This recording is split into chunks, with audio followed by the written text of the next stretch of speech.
Hello everyone and welcome to Box Office Receipts. I'm your host Alec Callahan and we got some fucking news this week, let me tell you.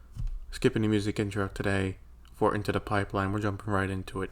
Chinese cinema is back. After I posted last week's episode, word came out officially that Chinese theaters are allowed to reopen. The China Film Administration has announced starting July 20th, movie theaters in low-risk cities can reopen. Right now this includes most of China, including Shanghai, but Beijing and a few other surrounding cities will not be allowed to open for now. So on paper, this is great news. Except the safety conditions, if theaters want to reopen, are a bit tougher than expected. You have these standard temperature checks when you come in, you have to wear a mask, and deep cleanings in between screenings. That is all part of the new standard.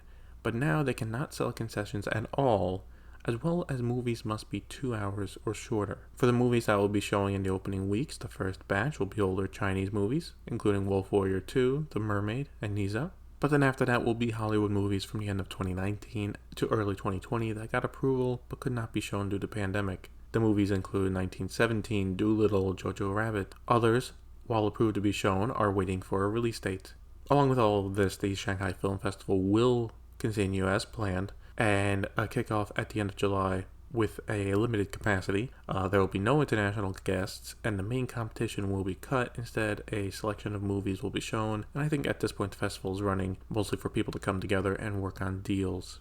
Alright, so let's talk about the announcement. I was kind of right in that China wouldn't make the decision to open theaters everywhere but Beijing and cite precautions as a safe phase, which seems like what is happening. They'll be letting Shanghai take the lead in the reopening, with the film festival also happening around the same time. Assuming people show up to watch the old movies, the Chinese government will have for now averted an entertainment industry crisis, with studios and theaters running out of money. As for new Chinese movies that were set up for Chinese New Year's, nothing is confirmed, but I read that one of the big ones might wait until National Day for a release. Ideally, let the theaters start to reopen if things are good, relax some of the restrictions, and for National Day have some big Chinese movies premiere. I think if they can, they should wait for October 1st, because they could possibly get a boost along with other Chinese movies premiering at that time. Now, going to the safety precautions, the two additional of no concessions and movies must be 2 hours or shorter are odd. Now, I'll have to mention here, while not being able to sell concessions in American theaters would be a death sentence, that is not the case for Chinese theaters. While they do sell you food and drinks, they are also very casual about you bringing in whatever you want to eat. It's more normal to buy a drink and a snack at a convenience store and then head to the movies. Still, the fact that they can't sell any at all right now will still hurt their revenue a bit. The 2 hour runtime is odd, unless they have studies that show an additional 30 minutes or an hour will increase infection tenfold. I don't see why they would do this. It seems kind of arbitrary. Now, for new movies, do they have to make a 2 hour cut? Tenet, for example, is clocking in at 2.5 hours, and I do not think Nolan would appreciate having to cut out a fifth of his film. So that is something we need to keep an eye on in the coming weeks and see if that rule is actually enforced. Talking about some actual box office numbers, Peninsula, the Train to Busan sequel, has opened to 20 million worldwide. The movie had the best opening day for a movie in South Korea for 2020, and of the 20 million, 13.2 is from its home country, the rest coming from other Asian countries where the film opened. Considering the social distancing for theaters and not being able to fill them up, I'd say these are really good numbers. South Korea is obviously showing its support, but I've read online that fans are not too happy with the movie itself, as it is very different from the first one. Normally, I would think this hurts its legs. However, after being locked up for a while and not being able to do anything, I think people would not mind seeing a more action thriller zombie movie and just enjoy being out again.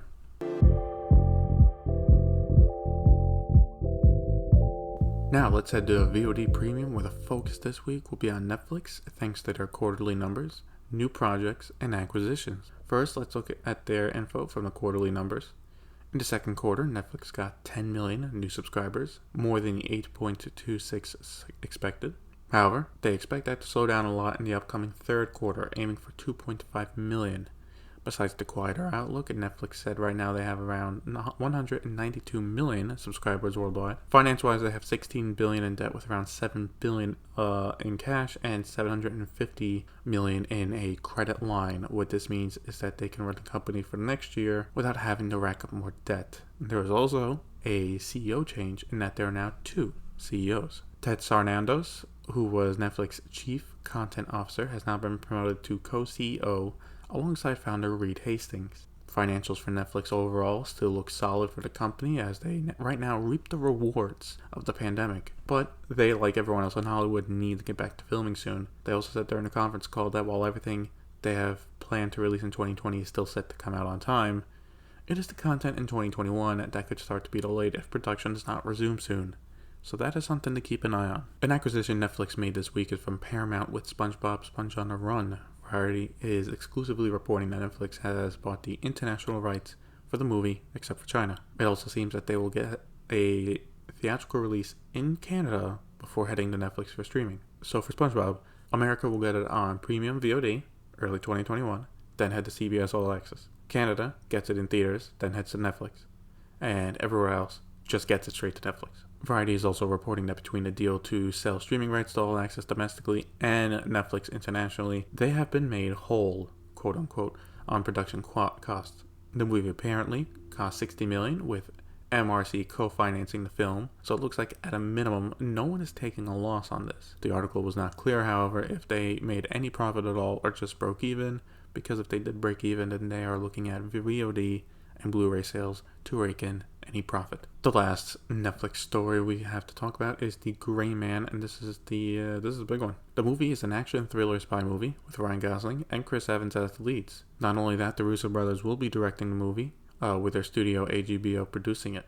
And not only that, Netflix will be backing it with the biggest budget yet, coming in at around $200 million. Now, why the large sum? Well, if this works out, this will become a franchise film series for Netflix. The streaming service is hoping that this is a James Bond level kind of film, and then they can build from there. Here's a small excerpt from Deadline going over the plot and what the expectations are. Quote, the action thriller is a deadly duel between killers as Gentry, Ryan Gosling's character, is hunted across the globe by Lloyd Hansen, Chris Evans, a former cohort of Gentry's at the CIA. The Gray Man turned into a best-selling book series, and the expectation is that Gosling will continue in multiple installments. End quote.